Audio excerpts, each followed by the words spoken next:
अस्सलाम वालेकुम and welcome to ease learning. आज हम Oxford world watch history book 2 का यूनिट नंबर 4 करेंगे, मुस्लिम डायनेस्टीज़। वीडियो स्टार्ट करने से पहले आपसे रिक्वेस्ट है कि अगर आपने चैनल को सब्सक्राइब नहीं किया तो काइंडली सब्सक्राइब कर लीजिएगा। हमारा टॉपिक है फातमीद खलीफा, जिसके ओरिजिन और इसके एम्पायर के एक्सटेंड होने के बारे में बात हो रही है, इसके फैलने के बारे में।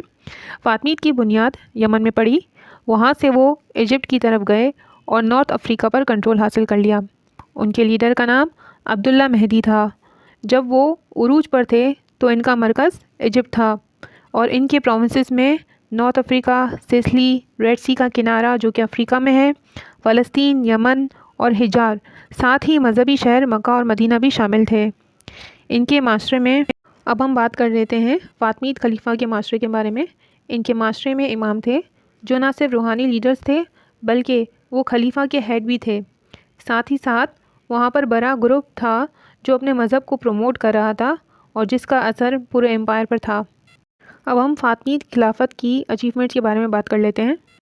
969 में फातमीद ने कामयाबी से कब्ज़ा कर लिया इजिप्ट पर और नया कैपिटल बनाया जिसका नाम अल काहिरा था, जिसे आज कायरो कहते हैं, जो कि रिवर नाइल के पास है। एक साल बाद 970 में एक मशहूर यूनिवर्सिटी जिसका नाम अल अज़हर था, कायरो में बनाई गई। ये इस्लामिक वर्ल्ड की पहली यूनिवर्सिटी थी जो इन इलाकों में तालीम दे रही थी। साथ ही साथ इसमें इस्लामी कानून, अरबिक ग्रामर और बोलने और लिखने के तरीक़ों पर भी तालीम दी जाती थी। और इसकी बहुत सारी दूसरी कामयाबी भी थी, जिनमें बहुत सारे कॉलेज और लाइब्रेरीज़ को बनाना था और उन्होंने अपना हिस्सा डाला नॉलेज को आगे बढ़ाने पर और उसे पढ़ाने पर जोर दिया।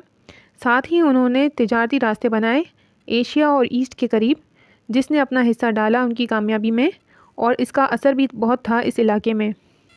अब हम फातमीद खिलाफत की डिक्लाइन के बारे में पढ़ते हैं। फातमीद खलीफा कानून पर अमल कराने में नाकाम थे, जिसमें गवर्नेंस, सोसाइटी और दूसरे मुल्कों से ताल्लुकात शामिल हैं, यानी कानून पे सही से अमल नहीं हो रहा था, जिसकी वजह से लड़ाइयाँ हुई जिसने इनकी हुकूमत को कमज़ोर कर दिया।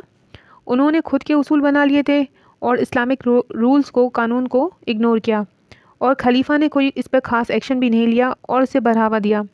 11th और 12th सेंचुरी में ये वाज़ेह हो चुका था कि खिलाफत जो है वो कमज़ोर पड़ गई है।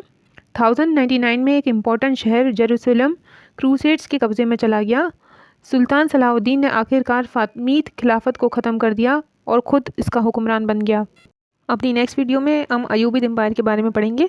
अगर आपको वीडियो अच्छी लगती है तो काइंडली लाइक करिए, शेयर करें और सब्सक्राइब करना मत भूलिएगा। ओके, अल्लाह हाफ़िज़।